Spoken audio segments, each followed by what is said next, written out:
Hello students. अब अभी तक आप लोग रिवाइज तो कर ही रहे होंगे जो भी आपके क्लासेस में दिया जा रहा है, ग्रुप में दिया जा रहा है होमवर्क, अकाउंट्स से, बीएसटी से, इकोनॉमिक्स से।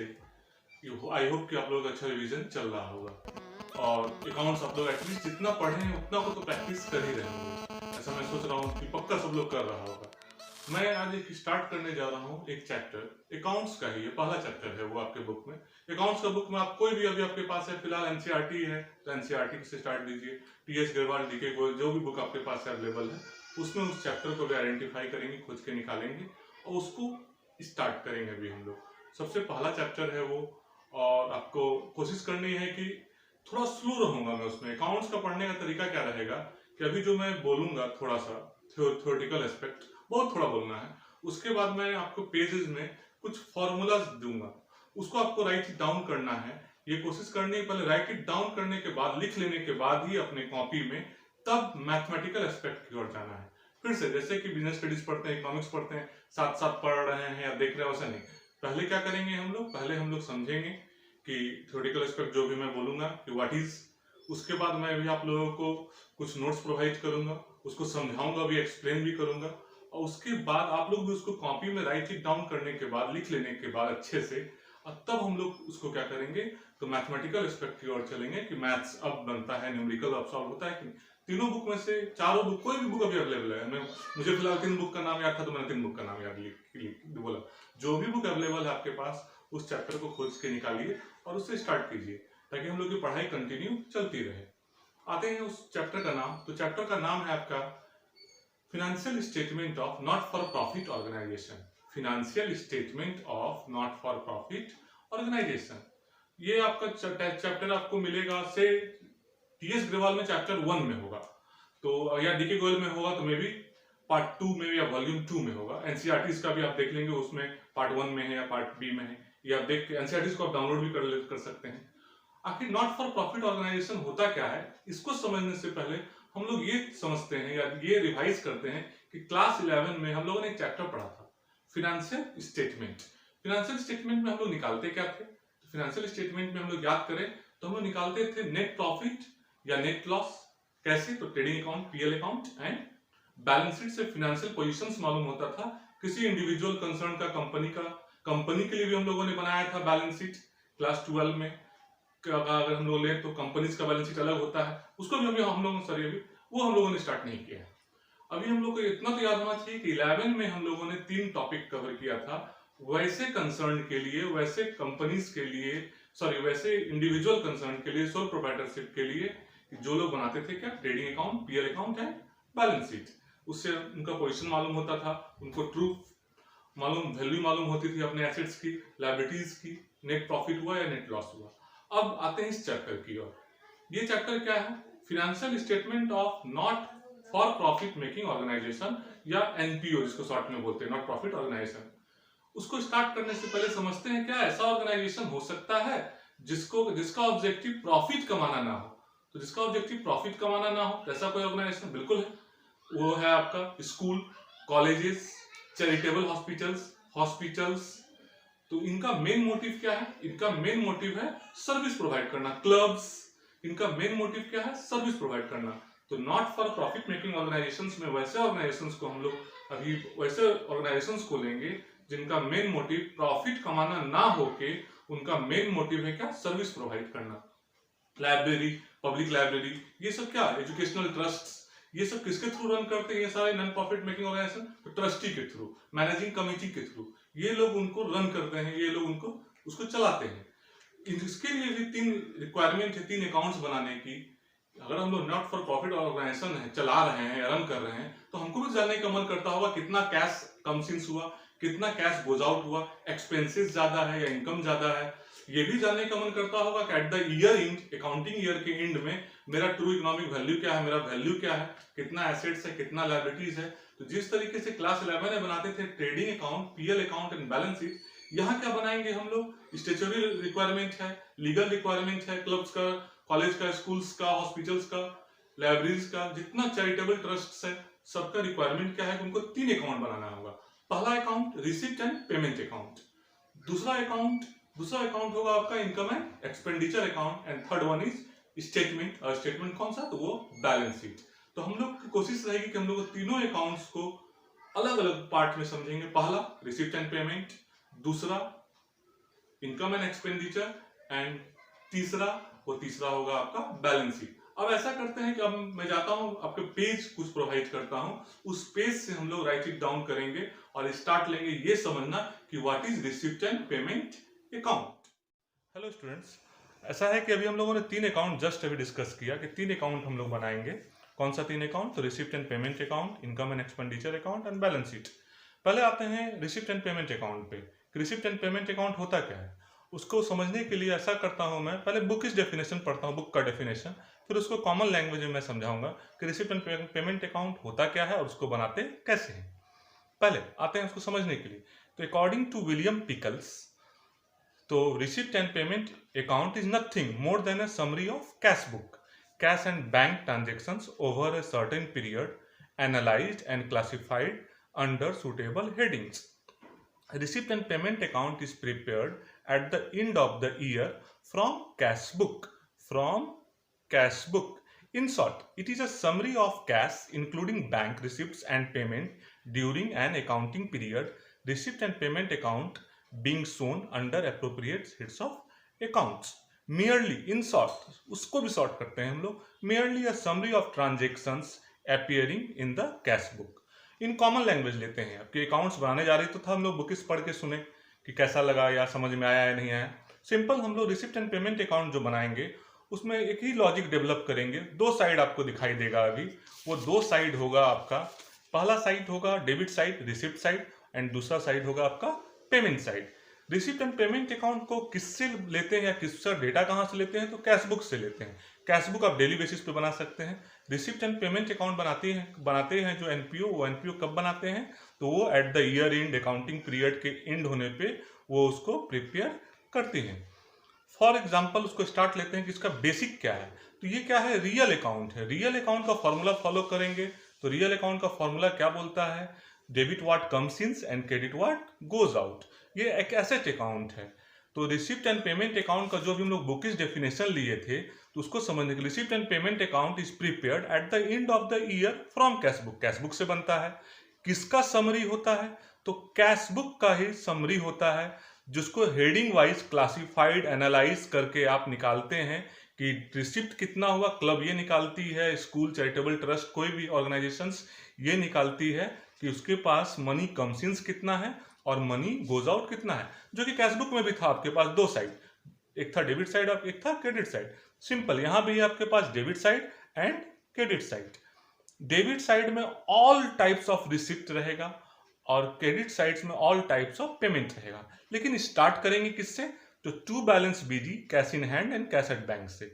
एक पहला स्टार्टिंग में याद रखना है हम लोग को कि स्टार्ट किससे करना है, तो to balance BD, cash in hand, cash at bank, पहला स्टार्ट। उसके बाद टू सब्सक्रिप्शन।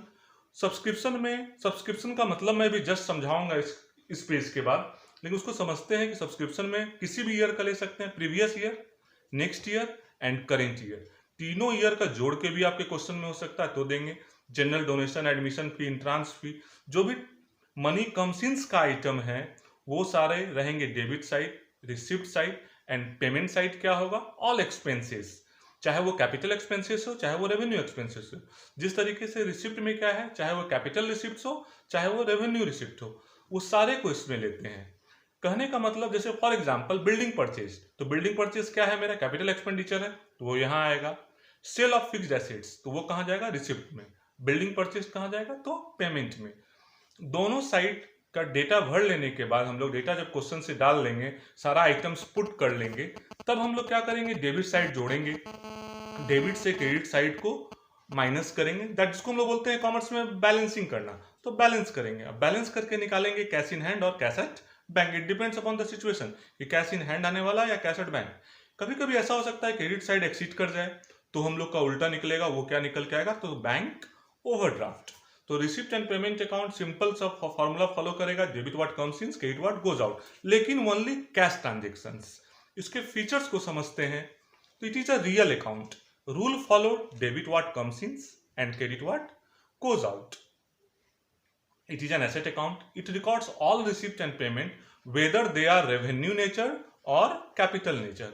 चाहे वो वेजेज हो, सैलरीज हो का पेमेंट हो, चाहे आप बिल्डिंग परचेज किए हो, चाहे वो सेल ऑफ फिक्स्ड एसेट्स हो, चाहे वो रेंट रिसीव्ड हो, सारा रेवेन्यू नेचर या कैपिटल नेचर, मैंने दोनों टाइप के एग्जांपल को बोला, वो सारा ही रिकॉर्ड करता है। वो हम लोग को क्लासिफाई नहीं करना है कि वो रेवेन्यू नेचर है और कैपिटल नेचर है, सारा एक्सपेंस और सारा इनकम सेडिंग्स को लेंगे। Due to cash basis of accounting non cash items are not recorded here. ये चूंकि cash basis of accounting follow करेगा तो नॉन कैश बेसिस अकाउंटिंग को हम लोग नहीं लेंगे, नॉन कैश वाले आइटम्स को नहीं लेंगे। नॉन कैश कहने का मतलब जिसमें कैश इन्वॉल्व नहीं है, outstanding expenses, prepaid expenses, depreciation, accrued incomes, ये सब आइटम्स अगर क्वेश्चन में होंगे तो उसको इग्नोर कर देंगे। क्यों? क्योंकि ये फॉलो करता है due to cash basis accounting, तो non cash items are ignored, non cash items को नहीं लेंगे। It merely shows the closing balance of cash in hand or cash at bank. It shows amount received paid under different heads during the accounting year. जैसा कि अभी हम लोगों ने बात किया था कि ये क्या शो करता है, तो रिसिप्ट एंड पेमेंट शो करता है, और लास्ट में आपका शो क्या करता है, तो cash at bank. And start कहाँ से करते हैं, तो टू बैलेंस बीडी से। It records all cash and bank transactions whether it relates to current year, next year और previous year। इसमें वैसे सारे ट्रांजेक्शन्स को रिकॉर्ड करते हैं, चाहे वो इस ईयर का हो, चाहे वो प्रीवियस ईयर का हो, चाहे वो अपकमिंग ईयर का हो। इसके स्टार्टिंग को फिर से लेते हैं, तो स्टार्ट किससे होता है, opening balance of cash in hand and bank से, एंड क्लोज किससे होता है, closing balance of cash in hand और बैंक से। इट में क्लोज, उसको क्लोज किया जा सकता है अगर क्रेडिट साइड एक्सीड कर रहा है, तो कभी कभी ओवरड्राफ्ट का सिचुएशन आ सकता है, जैसा कि अभी है हम लोगों का ओवरड्राफ्ट का सिचुएशन। तो पहला हम लोग क्या करेंगे, तो अभी जो 3 पेज अभी हम लोग डिस्कस किए, उस 3 पेज को पहले कॉपी में नोट इट डाउन कर लेंगे, अच्छे से लिखेंगे। लिखने के बाद तब हम लोग चलते हैं नेक्स्ट टॉपिक पे, उसको समझने के लिए। अभी हम लोगों ने जो जस्ट डिस्कस किया था, अभी हम लोगों ने कि क्या डिस्कस किया था, तो फॉर्मेट था, एक फॉर्मेट जिसमें हम लोगों का था रिसिप्ट एंड पेमेंट अकाउंट का। तो मैंने बोला था उसमें कुछ स्पेसिफिक आइटम्स आएंगे, उसके बारे में मैं बताना पसंद करूंगा, जैसे सब्सक्रिप्शन वर्ड्स, दूसरा आपका आते हैं हम लोग तो grants, endowment fund, life membership fee, ये सब होता क्या है। तो पहले आते हैं सब्सक्रिप्शन, जिसका सिंपल मीनिंग है चंदा। क्लब के लिए चंदा या किसी भी इंस्टीट्यूशंस के लिए चंदा सबसे मेन सोर्स है इनकम का, सबसे प्राइमरी आइटम है। It is the main source of income of a non profit entity. सबसे मेन सोर्स कमाने का, कमाने का वर्ड तो यहाँ यूज नहीं किया जा सकता, जो मनी कमसिंस होता है क्लब में, वो मेन सोर्स है सब्सक्रिप्शन का। It is the amount paid by the members. ये वैसा अमाउंट है जो मेंबर पे करते हैं पीरियोडिकली, ईयरली पे कर सकते हैं, क्वार्टरली पे कर सकते हैं, हाफ ईयरली पे कर सकते हैं, so that the membership remains alive, ताकि उनका मेंबरशिप उस क्लब में, उस इंस्टीट्यूशंस में बना रहे। तो ये पे कौन करते हैं, मेंबर्स पे करते हैं, yearly, quarterly, half yearly, main source of income है। दूसरा एक टॉपिक है ऑनोरेरियम, जो कि आपके एक्सपेंस में दिखाई देगा। जब आप उसको कॉपी में फॉर्मेट को उतारेंगे तो एक वर्ड दिखाई देगा ऑनोरेरियम। ऑनोरेरियम होता क्या है, it is a revenue expense, that means ये रिपीटेड नेचर का हो सकता है, बार बार हो सकता है। It is an expression of gratitude rather than the payment for service। ये expression of gratitude है, हम किसी के लिए आभार प्रकट करते हैं, ना कि उसके लिए पेमेंट है, ना कि उसके लिए पेमेंट है। It is a token payment made to a person who has voluntarily undertaken a service which would normally command a fee। ये एक वैसे पर्सन को हम कुछ टोकन पेमेंट करते हैं in the form of bouquet, shawl, gift, ये सब के रूप में, कि आप मेरे यहाँ आए। फॉर एग्जाम्पल एक कोई गेस्ट लेक्चर आता है आपके स्कूल्स में या कॉलेज में, वो सिर्फ आते हैं किसी खास टॉपिक पे बात करने के लिए, से वो सिर्फ आते हैं कि नॉन फॉर प्रॉफिट ऑर्गेनाइजेशन वाले टॉपिक को समझाने के लिए। तो उनको स्कूल, उनको ऑनर को रखने के लिए, उनके ऑनर को मेंटेन रखने के लिए कुछ सर्विस, कुछ अगर बुके देती है, सॉल देती है, या उसके लिए कुछ एक्सपेंस करती है, तो वो कहलाता है ऑनोरेरियम। तो ये याद रखेंगे कि it is an expression of gratitude rather than the payment for service। वो उसका पेमेंट नहीं है, उनके ग्रेटिट्यूड को मेंटेन करने के लिए दिया गया एक अमाउंट है। वो क्यों दिया गया है, क्योंकि उन्होंने वॉलंटरली खुद से बोला कि मैं आके आपको एक आज का टॉपिक मैं आपको पढ़ाता हूँ। वो टॉपिक क्या होगा, तो वो टॉपिक है आपका एनपीओ। से कोई स्पीच देने के लिए आपके यहाँ आते हैं, कोई मोटिवेशनल स्पीच के लिए या किसी आप टीचर्स को बुलाते हैं अपने स्कूल्स में, तो उनके ऑनर को बनाने के लिए, मेंटेन रखने जो अमाउंट देते हैं, वो है honorarium. Third one, coming to the legacy. Legacy, it is the amount received as donation by a NPO under will of A deceased person. कोई आदमी या कोई पर्सन जो मर गया है, उसने अपने वसीयत में लिख दिया है कि वो सारा अमाउंट किसको दे देंगे, तो क्लब को डोनेट कर दिया जाए। It is the amount received as donation, donation के रूप में एनपीओ को मिला है, नॉट फॉर प्रॉफिट ऑर्गेनाइजेशन को मिला है, अंडर विल मतलब वसीयत ऑफ ए डिसीज मतलब वैसा पर्सन जो मरते मरते ये वसीयत करके चला गया है कि मेरी ये प्रॉपर्टी किसको दे दी जाए, तो क्लब को डोनेट कर दी जाए या चैरिटेबल हॉस्पिटल्स को डोनेट कर दी जाए। फॉर एग्जांपल उसकी बिल्डिंग चैरिटेबल हॉस्पिटल्स को डोनेट कर दी जाए। This amount is not of a recurring nature, ये बार बार टाइम नहीं होने वाला है। It is treated as capital receipt in the sense of NPO. It appears debit side of receipt and payment. Club के लिए, किसी भी चैरिटेबल के लिए लेगेसी क्या है, तो वो रिसिप्ट है, तो ये कहाँ अपीयर होगा, डेबिट में। ऑनोरेरियम कहाँ जाएगा, तो क्रेडिट में। सब्सक्रिप्शन कहाँ जाएगा, तो डेबिट में, क्योंकि यहाँ पे है मेन सोर्स ऑफ इनकम है। Next one, coming to the endowment fund. It is a fund arising from a bequest और गिफ्ट। बिक्वेस्ट और गिफ्ट से जो फंड अराइज हुआ है, किस पर्पस के लिए दिया गया है क्लब को, तो वो खास पर्पस बोल के दिया गया है कि आपको इसी पर्पस में यूज करना है। इसका भी काम हम लोग को पड़ेगा आगे बैलेंस शीट में।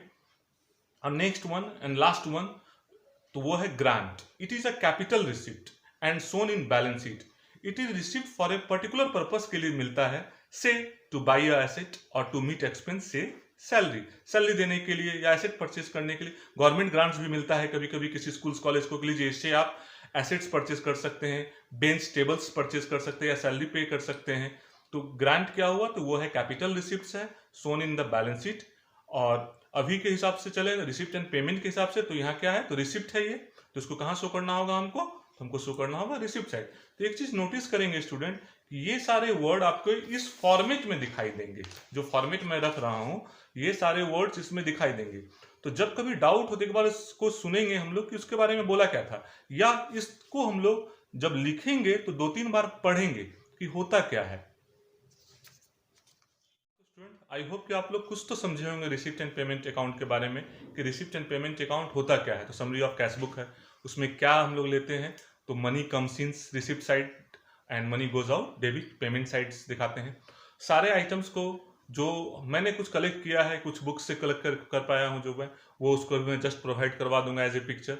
उसके अलावा भी जो आइटम आएगा तो आपको अपने दिमाग से क्लासीफाई करना होगा कि वो मनी कम्स इन है या मनी गोज आउट है।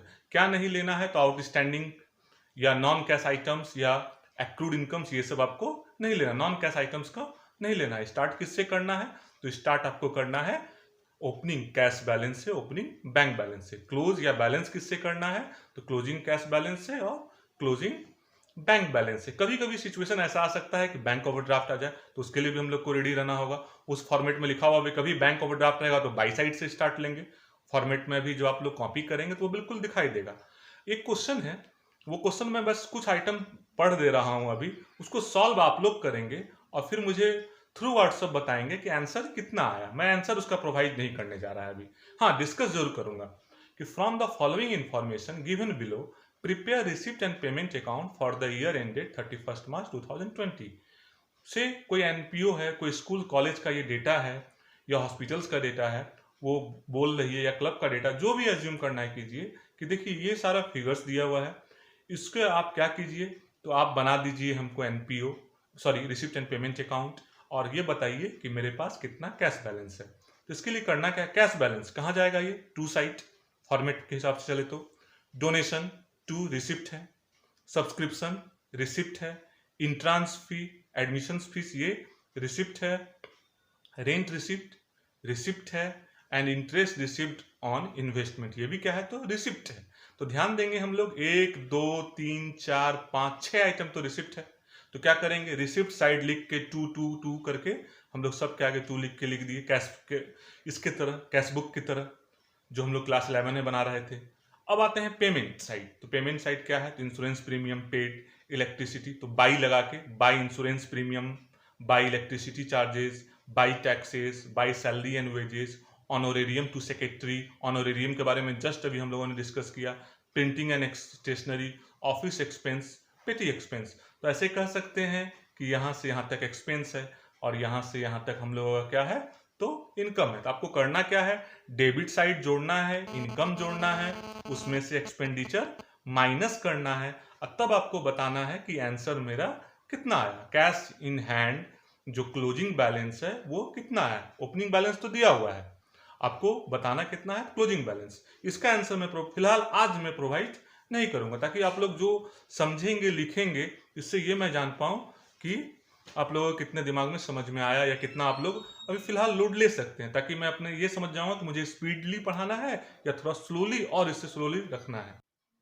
हाँ तो स्टूडेंट्स अब क्या करेंगे, अभी हम लोग कि सारे जितना पेजेस को मैंने डिस्कस किया, रिसीप्ट एंड पेमेंट अकाउंट बहुत स्लो चलेंगे हम लोग, बहुत टॉपिक वाइज। जैसे आज रिसीप्ट एंड पेमेंट अकाउंट है तो उससे रिलेटेड मैं आपके व्हाट्सएप ग्रुप में डाल दूंगा होमवर्क कि रिसीप्ट एंड पेमेंट अकाउंट आप लोगों को कितना समझ में आया। मैंने एक डिस्कस किया अभी जस्ट क्वेश्चन, उसका आंसर आप लोग बताएंगे। और फिर मैं कुछ क्वेश्चन सारे बुक से कलेक्ट कर करके आपके व्हाट्सएप ग्रुप में वीडियो क्लिप में नेक्स्ट वाले में प्रोवाइड कर दूंगा, ताकि आप लोग रिसीप्ट एंड पेमेंट अकाउंट को प्रैक्टिस कीजिए। स्लो रहेंगे अभी फिलहाल, चूंकि क्यों हम लोग उधर क्या पढ़ रहे हैं, हम लोग स्कूल में पढ़ाई हो भी रही है, इकोनॉमिक्स की पढ़ाई हो रही है और बीएसटी की पढ़ाई हो रही है।